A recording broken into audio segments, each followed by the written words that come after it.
Sekarang mari kita buka pada Matius pasal 28, Injil Matius pasal yang ke-28.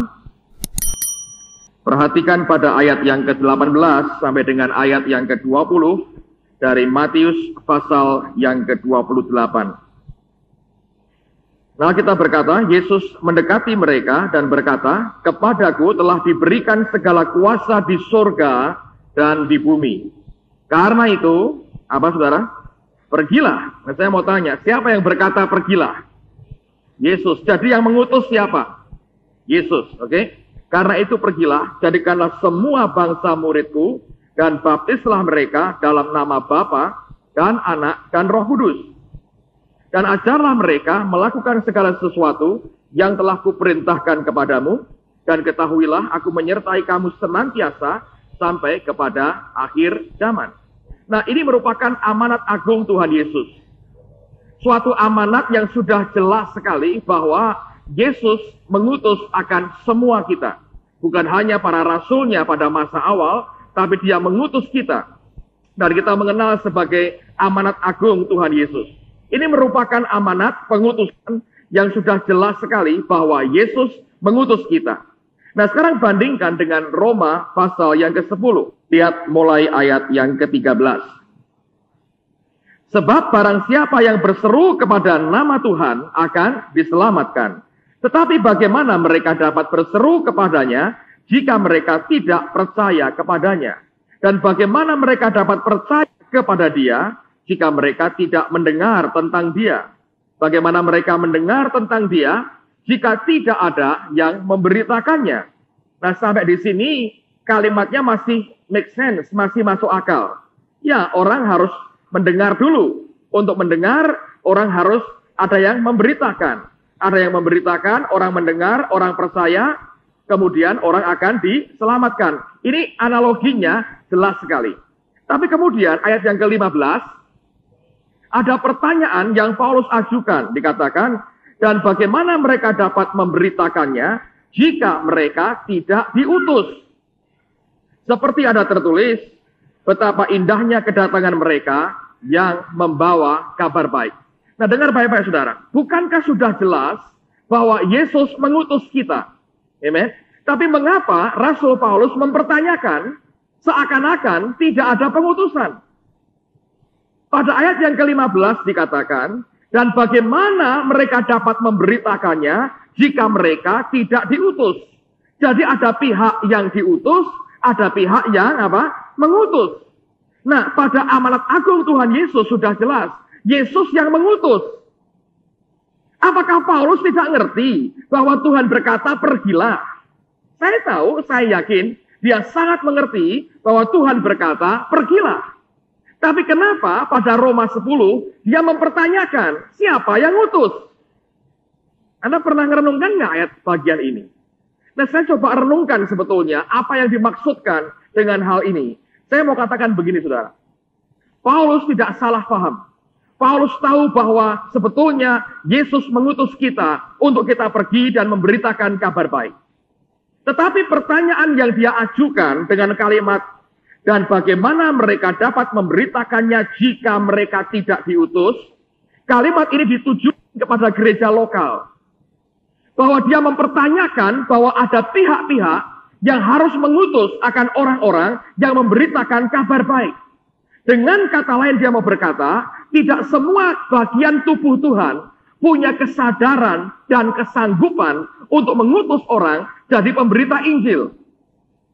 Nah, kalau Anda dan saya terlibat dalam pemberitaan Injil, saudara akan tahu bahwa tidak sesederhana itu untuk mengutus orang dalam ladang misi dan pekabaran Injil. Dibutuhkan akan perangkat yang begitu luar biasa untuk mendukung semuanya. Ada bagian proses dan segala macam dukungan yang tidak simple, tidak sederhana, dan tidak murah yang terlibat di dalamnya. Orang yang mulai menangkap akan visi Allah bahwa dunia harus diinjili, pertama-tama dia harus sadar bahwa visi itu costly sekali. Visi itu mahalnya luar biasa dan bukan barang murahan. Sejak dari awal saya sangat yakin bahwa Injil bukan barang murahan. Kalau kita terlibat dalam urusan pemberitaan Injil, kita tidak terlibat dalam urusan eceran, saudara. Enggak lagi. Tapi itu merupakan barang yang mahal yang luar biasa. Dan itu harus sadari betul. Injil itu bukan barang murahan. Amen, saudara. Kalau kita pikir itu barang murahan, saya berkata, saudara keliru besar. Nah, apakah Tuhan tidak mengerti itu? Saya berkata, oh ya, dia mengerti. Urusan menjangkau dunia, Tuhan paling ngerti. Nah sekarang mari kita lihat Kejadian pasal 12. Kejadian pasal 12. Saya ingin tunjukkan bagaimana Allah berurusan dengan Abraham. Ini kali pertama Allah bermaksud membentuk suatu bangsa. Dan dia mulai dengan orang yang bernama Abraham. Nah kita lihat apa yang Tuhan katakan kepada orang yang bernama Abraham ini. Kejadian pasal yang ke-12. Ayat yang pertama sampai dengan ayat yang ketiga. Berfirmanlah Tuhan kepada Abram, pergilah dari negerimu dan dari sanak saudaramu dan dari rumah bapamu ini ke negeri yang akan kutunjukkan kepadamu. Aku akan membuat engkau menjadi bangsa yang besar dan memberkati engkau serta membuat namamu masyhur dan engkau akan menjadi berkat. Aku akan memberkati orang-orang yang memberkati engkau dan mengutuk orang-orang yang mengutuk engkau. Dan olehmu semua kaum atau semua family, semua keluarga di muka bumi ini akan mendapat berkat. Nah Allah berbicara kepada satu orang yang diperintahkan keluar dari rumah tangganya, dari rumah orang tuanya, sendirian, tidak punya apa-apa. Dan Tuhan berkata, kamu akan menjamah dunia. Seluruh dunia akan diberkati. Tapi lihat, Allah mengerti urusan menjangkau dunia bukan hal eceran, bukan hal murahan. Yang luar biasa, Allah yang maha tahu berkata, aku akan memberkati engkau. Lalu dia berkata, dan engkau akan menjadi berkat. Amen. Jadi kalau kita bisa menangkap visi Tuhan, bahwa kita harus menjangkau dunia, saya mau beritahu saudara, tidak ada pilihan lain, Allah pasti akan memberkati kita dengan luar biasa. Sebab Tuhan tahu ini costly sekali, ini mahal sekali. Saudara harus bergerak dalam satu level yang berbeda untuk Anda bisa menangkap akan hal seperti ini.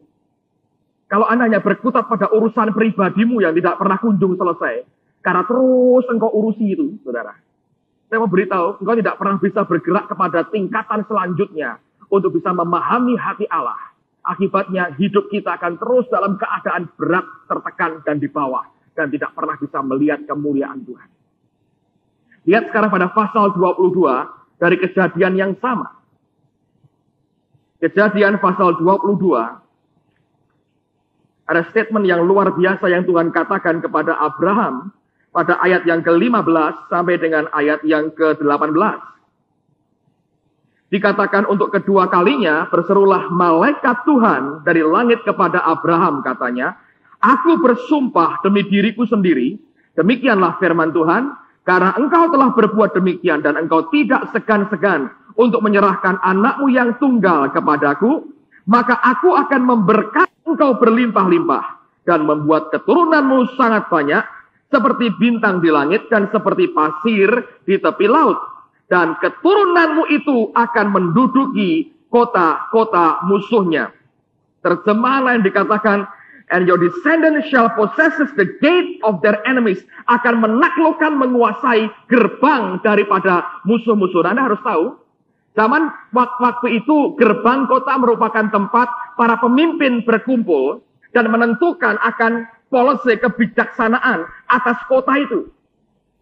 Allah berkata kepada Abraham, keturunanmu akan menduduki pintu gerbang daripada musuh-musuhnya. Dengan demikian, keturunan Abraham berhak menentukan apa yang akan terjadi di sekitarnya. Nangkap saudara? Nah orang pendoa syafaat harus mengerti ketika Allah beri tugas jaga kota, mendoakan kota, Anda harus mengerti bagian hak saudara dan saya adalah menduduki akan pintu gerbang kota musuh kita. Kalau kita sembahyang, kita berkata, Tuhan, aku keturunan Abraham. Jadi kau berkata, aku berhak menduduki gerbang daripada musuh-musuhku. Maka dalam doa saudara, engkau sungguh-sungguh menaklukkan mereka. Anda perlu belajar lebih dalam soal ini karena ini menarik sekali. Teruskan lagi ayat berikutnya. Ayat yang selanjutnya dikatakan, Oleh keturunanmu lah semua bangsa di bumi akan mendapat berkat karena engkau mendengarkan firman-Ku. Nah, lihat bahwa Allah memberikan janji berkat kepada Abraham. Untuk apa? Untuk dia dan keturunannya bisa menjangkau dunia dengan Injilnya. Saudara sekalian, soal pemberitaan Injil bukan barang murahan, itu mahalnya luar biasa. Kalau gereja ini bisa menangkap visi Tuhan, kita akan makin diberkati. Bukan untuk memperkaya diri, saudara. Untuk membuat kita bisa menjangkau dunia dengan Injil Tuhan, dengan hidup kita. Amen. Nah, lihat sekarang Galatia pasal yang ketiga. Apakah ada kaitan antara kita dengan Abraham? Oh ya. Galatia pasal 3. Ayat 7 sampai dengan ayat yang ke-9. Jadi kamu lihat bahwa mereka yang hidup dari iman, mereka itulah anak-anak Abraham. Dan kitab suci yang sebelumnya mengetahui bahwa Allah membenarkan orang-orang bukan Yahudi oleh karena iman, telah lebih dahulu memberitakan Injil kepada Abraham. Olehmu semua bangsa akan diberkati. Bayangin saudara, Injil yang disampaikan kepada Abraham itu bunyinya apa? Olehmu semua bangsa di muka bumi akan apa? Diberkati. Nah, bagaimana Anda bisa memberkati kalau Anda sendiri tidak diberkati? Kita nggak bisa memberi apa yang kita tidak punya. Bagian yang Tuhan janjikan, Injil yang diberitakan kepada Abraham berbunyi, olehmu segala bangsa akan apa? Diberkati. Amen. Kita akan jadi berkat bagi bangsa-bangsa. Nah, kita nggak pernah bisa memberi yang engkau tidak punya. Kalau hari ini Anda tidak bawa ballpoint, tidak punya ballpoint. Karena berkata kepada orang lain, oh aku ingin memberikan ballpoint. Mau memberi apa? Kita tidak bisa memberi yang kita tidak punya. Alkitab berkata Injil yang Allah beritakan kepada Abraham berbunyi, olehmu semua bangsa di muka bumi akan mendapat apa? Berkat. Terusin lagi. Jadi mereka yang hidup dari iman, merekalah yang diberkati bersama-sama dengan Abraham yang beriman itu. Nah, sekarang lihat pada ayat yang ke-29. Dan jikalau kamu adalah milik Kristus, maka kamu juga adalah keturunan Abraham yang berhak menerima apa? Janji Allah. Saya merasakan orang tidak dengan gampang bisa menerima kebenaran ini. Nah, saya mau beritahu saya kalau ngomong apa ada. Dengerin baik-baik. Dalam kekristenan ada dua ekstrim. Kalau Anda bicara soal berkat, soal uang, soal persembahan, soal duit, soal kekayaan. Dua ekstrim. Ekstrim pertama, saya katakan ekstrimnya begini. Kamu akan kaya, makin kaya, tambah kaya, kaya banget. Kaya apa nggak tahu, pokoknya kaya. Gitu ya. Sugih, makmur, limpah. 7 turunan tidak habis. Sugih, kaya, kaya. Dan itu terjadi bertahun-tahun. Orang ngajar, kamu kaya, kamu akan kaya, kamu akan kaya. Nah, banyak orang yang senang dengan ini. Siapa yang sebetulnya kalau jujur loh ya, nggak senang punya duit? Ayo. Saudara punya hobi atau kita berkata, Tuhan kalau bisa aku melarat Tuhan. Nggak ada. Nggak ada. Orang berkata, aku mau itu. Jadi berita begini ditangkap orang. Iya, bisa kaya. Kaya. Kaya apa? Kaya pokoknya. Ya pokoknya kaya. Senang sekali. Coba ini, saya berkata, sudah off. Melenceng dari apa yang sebetulnya Tuhan mau. Kita tidak pernah dipanggil hanya untuk mengejar kekayaan. Yesus bukan dan tidak pernah mati hanya sekedar membuat kumpulan orang-orang yang hobinya, kegemarannya, cari kekayaan. Saya nggak percaya itu. Tapi ada orang-orang yang kaya. Anda tahu ada beberapa kelompok orang yang muak dengan yang satu ini. Siapa mereka? Satu, orang yang sudah kaya. Mereka berkata, loh kalau itu tujuannya, aku sudah nyampein. Nggak perlu Kristen-Kristenan kan? Aku sudah punya semua. Untuk apa? Nggak ajari aku jadi kaya. Untuk apa? Kita dengar, kita perlu kaya. Dia bosan, dia berkata, aku sudah muak.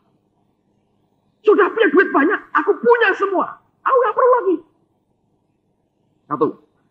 Yang kedua, orang yang pernah hancur karena kekayaannya. Ibu Ruth Schneider ini beberapa hari yang lalu ngomong jujur dengan saya, berkata begini, Pak Petrus, sebetulnya saya tidak percaya dengan teologi kemakmuran begini. Sebelum saya mendengarkan seminar beberapa hari ini, saya nggak percaya. Kenapa? Dulu saya diajar dengar orang berkata, kamu bisa kaya, bisa kaya, bisa kaya, bisa kaya. Aku menikah dengan orang Yahudi yang kaya raya. Suaminya dulu sebelum meninggal, sekarang sudah meninggal suaminya. Suaminya itu orang Jew, orang Yahudi, kaya sekali. Dan kami hidup mewahnya luar biasa. Apa akibat kekayaan kami? Berantakan rumah tangga kami. Jadi alkoholik, minum. Bukan mabuk roh, mabuk alkohol betul, saudara. Berantakan pernikahan kami. Sampai ujungnya suami saya meninggal dunia. Apakah saya mau kembali pada kehidupan seperti itu? Sampai saya dengar teaching ini. Yang berbeda dari pengertian saya sebelumnya. Jadi kalau Anda berfokus pada kaya, orang yang sudah kaya, muak. Orang dunia, muak, gak mau. Yang kaya terutama. Atau orang yang hancur karena kekayaannya. Dia gak mau. Yang ketiga, yang muak siapa? Orang yang tidak pernah kaya-kaya. Bertahun-tahun. Ya. Bertahun-tahun dari Kristen. Gak pernah sugih-sugih, saudara. Memang nanti mungkin harus diteliti ada masalah apa di dalamnya. Tapi kepahitan ini orang. Dengar orang ngomong berkat, saya pahit artinya. Ngomong seenaknya. Aku ini loh, melarat terus. Orang gini ya saudara ya, gini. Orang punya kebiasaan begini. Kalau misalnya ada sesuatu yang tidak bisa ditaklukkan, dan sudah sadar aku nggak bisa naklukkan ini, sudahlah ini problem dianggap sebagai kebenaran. Ya memang begini harusnya, memang nggak bisa. Gitu. Nah ada orang-orang yang begitu, yang karena tidak pernah bisa kaya, dengar begini coba memberi ya. Siapa ngerti 1.000 dapat berapa? 100 kali ganda, 1.000 cepecing kan? Gitu. Jadi apa bedanya sama buntutan zaman dulu, saudara? Nalo, keplean, SDSB, segala macam itu ya. Kan begitu. Jadi, coba itu Tuhan. Cecing aja kakek, 1.000. Balik nggak? Nggak balik, saudara. Tambah yang ngutangi dia, ngamuk-ngamuk sama dia. Tuh, nggak kaya kan aku? Nggak kaya kan? Jadi itu orang kalau dengar yang kaya, ngamuk dia. Aku nggak pernah kaya. Yang keempat, orang yang pernah kaya, miskin, dan tidak bisa balik kaya lagi, ngamuk juga. Katanya Yesus kaya jadi miskin, supaya aku jadi kaya. Aku kaya jadi miskin, tetap miskin sampai sekarang katanya. Ngamuk dia. Ini apa? Ngerti saudara? Ini ekstrim yang satu, yang menimbulkan reaksi dari beberapa orang. Cuma banyak yang suka ini, kau berita bahwa Anda bisa kaya, ya, gitu. Kalau Anda baca di Alkitab, setiap diajak baca bersama kata berhasil, beruntung. Dulu waktu ada School of Acts, saya coba dengerin tuh, waktu mereka mulai membacakan ayat, kata berhasil, baca berhasil, gitu. Tanda serunya 3 langsung. Beruntung, gitu. Kalau dengar kata kan kamu akan dibunuh karena namaku. Kamu akan dibunuh. Tolak nama Yesus. Ini satu ekstrim. Sisi yang ekstrim. Yang banyak orang suka, banyak orang muak. Ribut. Kalau sudah ribut, Anda akan jumpai pembicaraan begini. Yang diberkati berkata, benar itu Alkitab, buktinya. Aku ini lihat. Ganti mobil sekarang. Rumahku 3. Yang menolak, yang tidak pernah kaya, yang jatuh miskin, tidak pernah kaya lagi, atau yang berkata.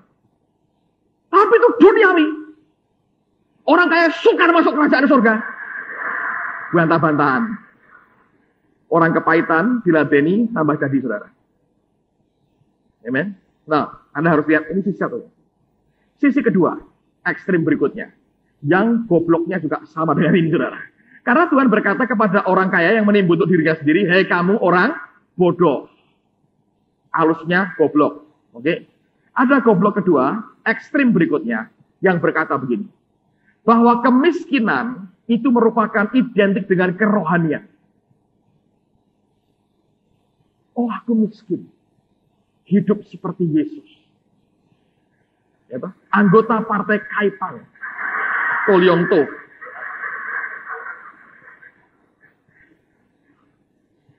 Ada ini. Sengaja. Ya, kalau hati kecilnya ditanya, kamu tuh mau sebetulnya sugih nggak sih? Yang mau tapi raiso. Jadi begini aja. Dia benarkan dengan berkata, kita mesti begini dong. Aku mau seperti Paulus. Kelaparan, kehausan, kedinginan. Tak tambah ibu karam kapal sisan. Nggak mau karam kapalnya. Dikurangi juga, saudara. Amen. Jadi ini ekstrim berikutnya. Yang berkata, aku nggak butuh uang. Cinta akan uang itu akar segala kejahatan. Cukup kalah dengan apa yang ada.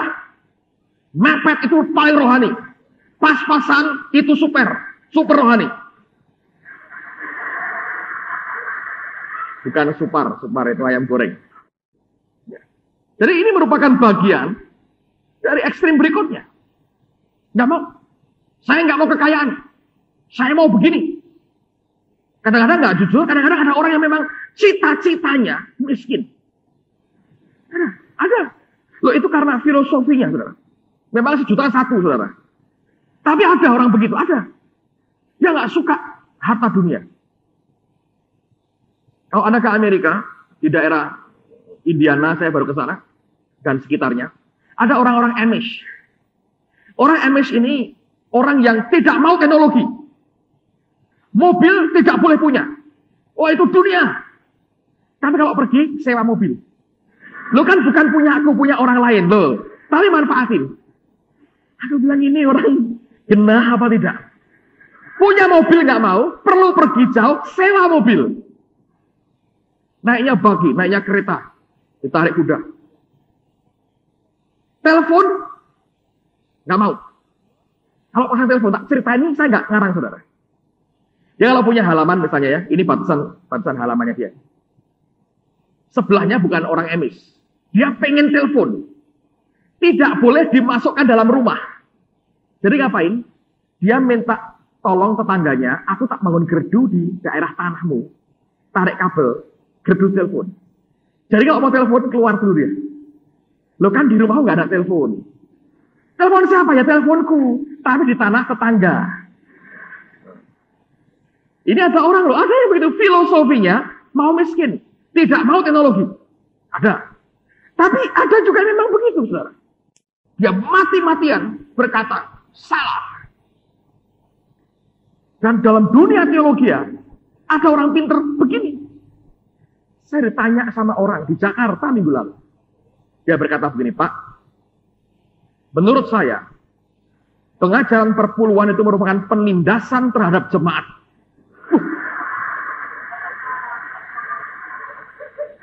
Contohnya, dia berkata, di Jerman, dibetulin, kalau Anda jadi Kristen, Anda harus bayar perpuluhan kepada pemerintah. Nanti pemerintah gaji pendeta. Itu kan penindasan, Pak. Dan dia berkata, perpuluhan sebetulnya bukan dari Tuhan. Tapi itu merupakan sistem yang diatur oleh orang Israel untuk perpajakan mereka. Jadi itu penindasan, pajak 10% penindasan. Saya bilang ini orang pinter, goblok. Saya berkata, Abraham ada sebelum bangsa Israel atau negara Israel berdiri. Dan Abraham memberi perpuluhan. Terus dia ganti topik lagi. Pak, tapi kan kita ini kalau memberikan tidak usah mengharapkan imbalannya. Betul. Nah, tapi kalau disediain ya tak terima, saya berkata. Saya nggak pernah minta imbalan. Tuhan janji-janji dewe, salah sopo.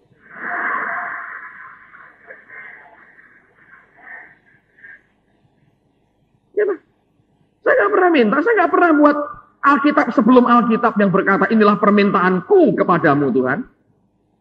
Saya lahir, Alkitab sudah ada, sudah janji sendiri dia. Masa kita menghalangi Allah menggenapi janjinya? Siapakah kita?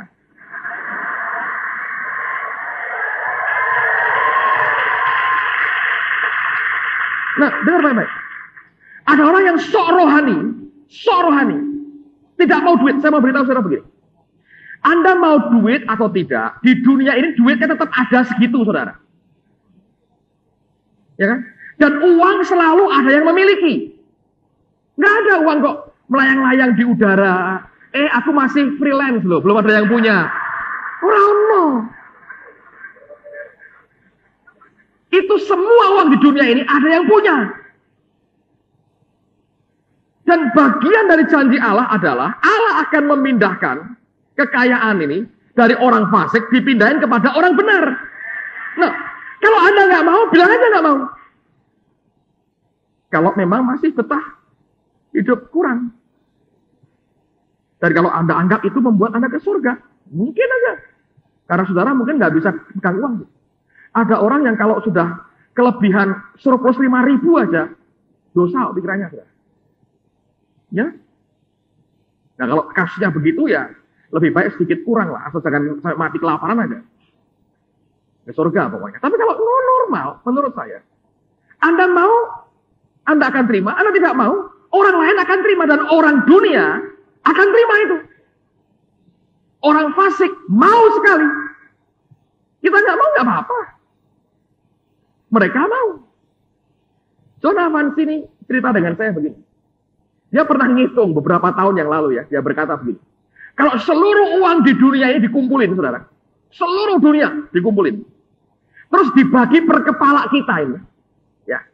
Setiap orang dapat semua sama. Bayi sampai orang tua sama dapatnya. Tahu berapa?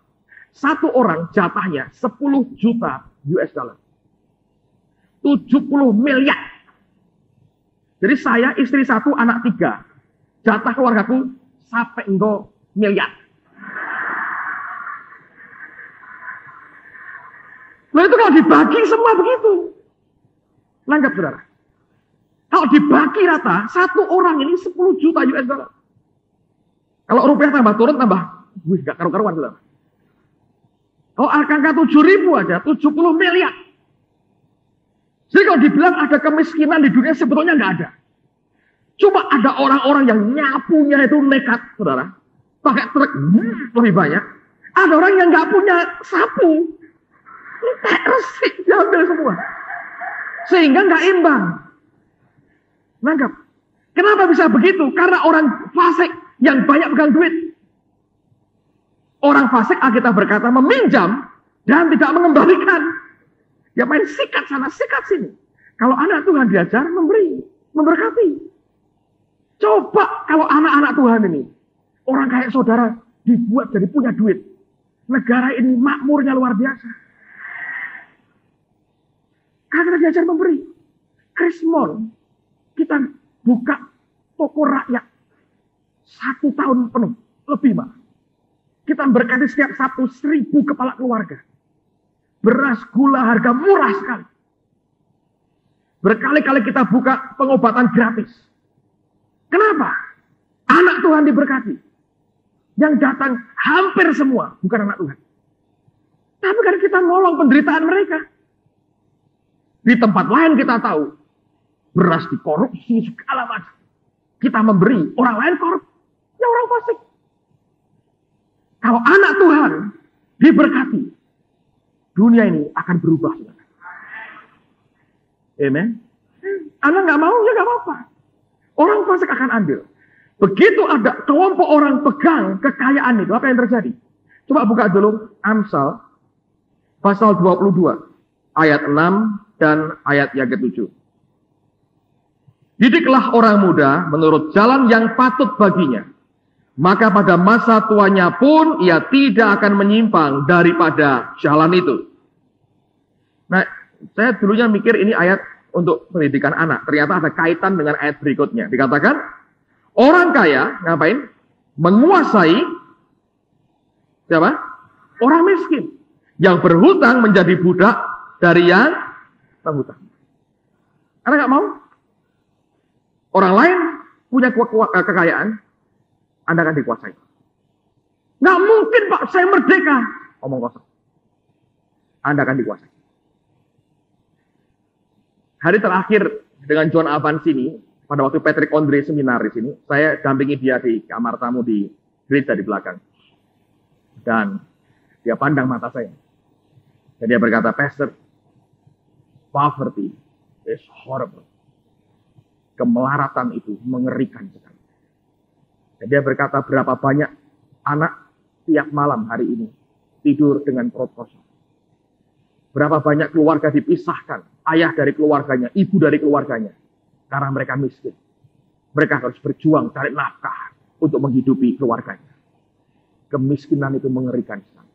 Poverty is horrible. Nah, kita berkata betul, orang kaya menguasai orang miskin.